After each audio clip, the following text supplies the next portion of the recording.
Few things that you need to know about me. The first is that I work at the United States Digital Service, a new office within the White House. And some people liken us to a sort of tech rescue team. We parachute in when things have gone horribly wrong. So one example would be healthcare.gov, which some of you may be familiar with.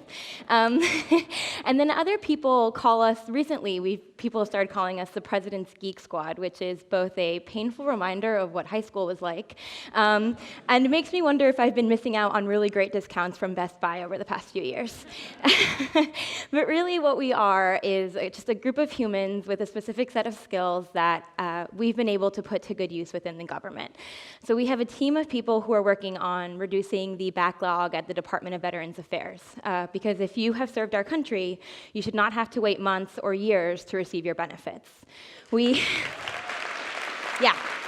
I won't talk about that. We also have a group of people working on increasing transparency around the real costs of colleges so that students and their families can make the best decisions for them financially and for their futures. And we have a team that is working on simplifying the the process of applying for immigration benefits, and that's the team that I work on, which is why it's awkward that I just kind of choked up talking about it.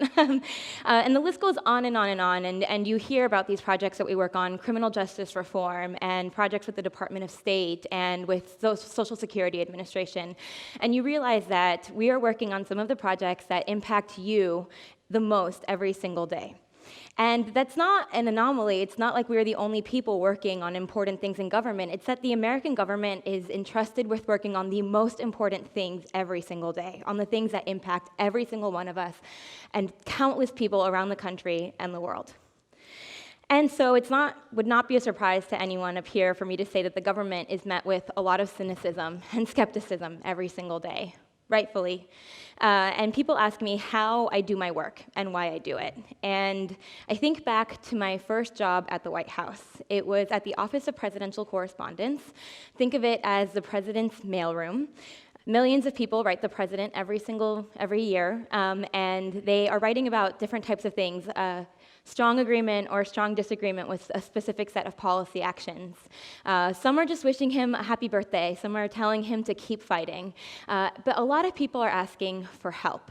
It is, again, a veteran that can't access her benefits, a father that is facing deportation, or a family that is going to lose its home. These are the stories of America, and we hear them and we read them every single day. And so there's one letter. I brought with me some fun things I'm excited to show you guys. There's one letter that really resonated with me. It was written to the president in 2012, just a few days after his reelection. And he was writing in about immigration reform. And he says, "The reasons so many immigrants came to America are the same reasons that each and every one of us should feel grateful. For freedom of religion, to escape poverty and oppression, a better future for our families, in short, opportunity." And when I read this letter, it reminded me a lot of my family. So my family are immigrants. My father is a naturalized citizen from Colombia, and my mother is the daughter of Cuban refugees.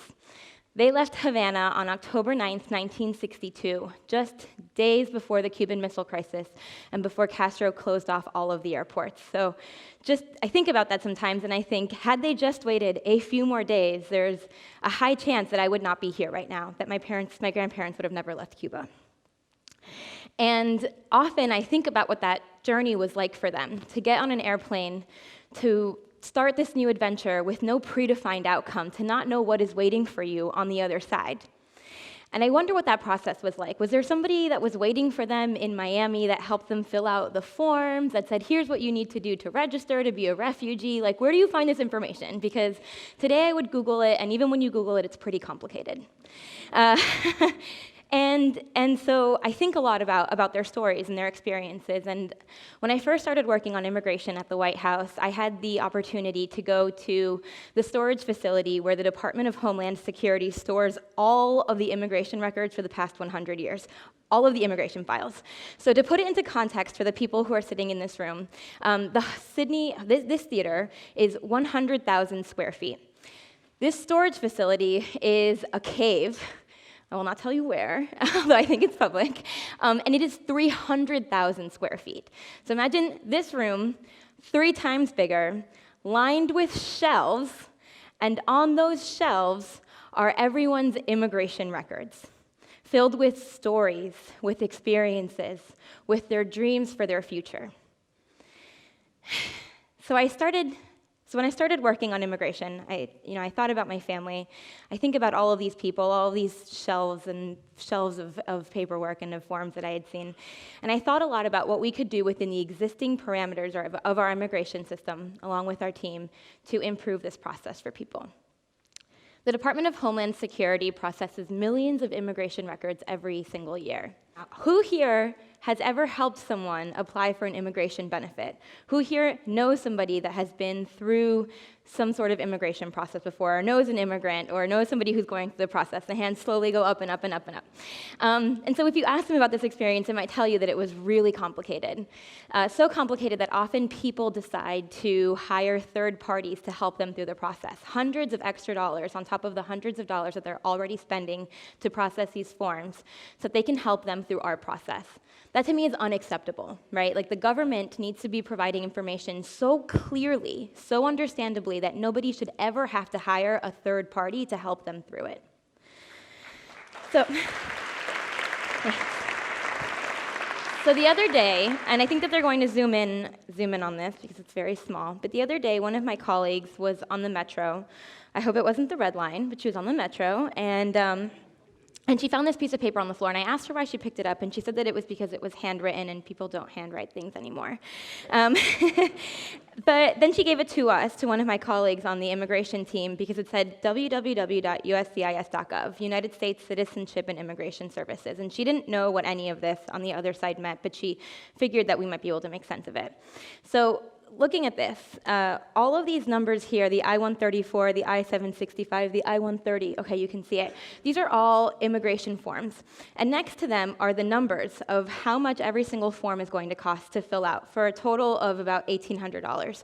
So if you know what each of these forms are, the affidavit of support, the employment authorization form, the petition for a relative, the permission to travel, another affidavit of support, your biometrics, and then the adjustment of status. These are all of the forms that someone is having to fill out for one case. $1,800. But then there was this other number down here, $25,000. And at first I thought, what is that number? Is that how much somebody's charging them?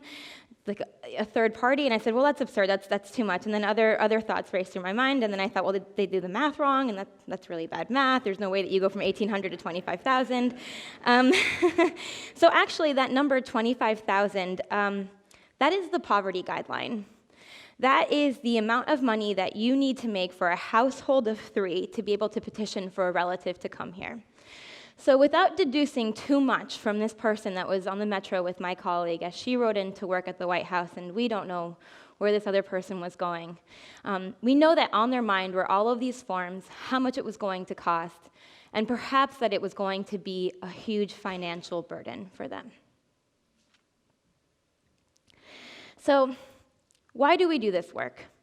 And how do we do it? We bring in engineers and designers and product managers, and people always say, well, you're bringing in all these people from the outside to come fix what is broken in government. And that's not true. There are phenomenal people who work in government, contractors, civil servants that have been doing this for years. But there's something about coming from the outside. There's something that the private sector has really, really mastered, and it is the idea of building for and with the people. Building with them is the key. So often the government has been in the business of saying, I know what is best for you, so I'm just going to go ahead and do it. And if when I'm done with it, it turns out to not be the thing that you needed, we'll wait until next time. And that can take years and years and years to fix. But the private sector, think about it. Think about Uber. Think about all of these companies, about Facebook, about Twitter. They know exactly what you want, and they understand your needs, and they build that. And they build a service that you love and that you love to use. And the government needs to get in the business of doing that. So,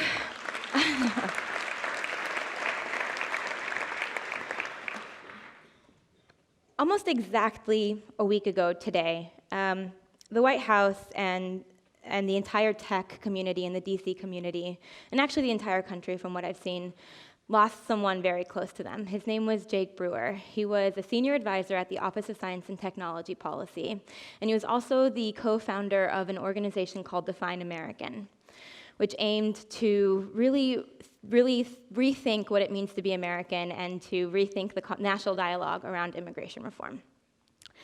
Jake was this type of person who showed up every single day for other people. He didn't let time or lack of time get in the way of doing the very hard things, the things that we do in government every single day. And he had this idea that everybody would take this pledge. And before I get into the pledge, I'll say a little bit more about it. What he really wanted was for everybody to recommit themselves to being American, or to being there for one another, or to doing this thing that we talk about all the time, which is just like showing up and being there for our neighbors and for our society. And so the pledge reads, "I pledge to be an active American, to show up for others, to govern myself, to help govern my community. I recommit myself to my country's creed to cherish liberty as a responsibility. I pledge to serve and to push my country, when right, to be kept right, when wrong, to be set right. Wherever my ancestors and I were born, I claim America and I pledge to live like a citizen."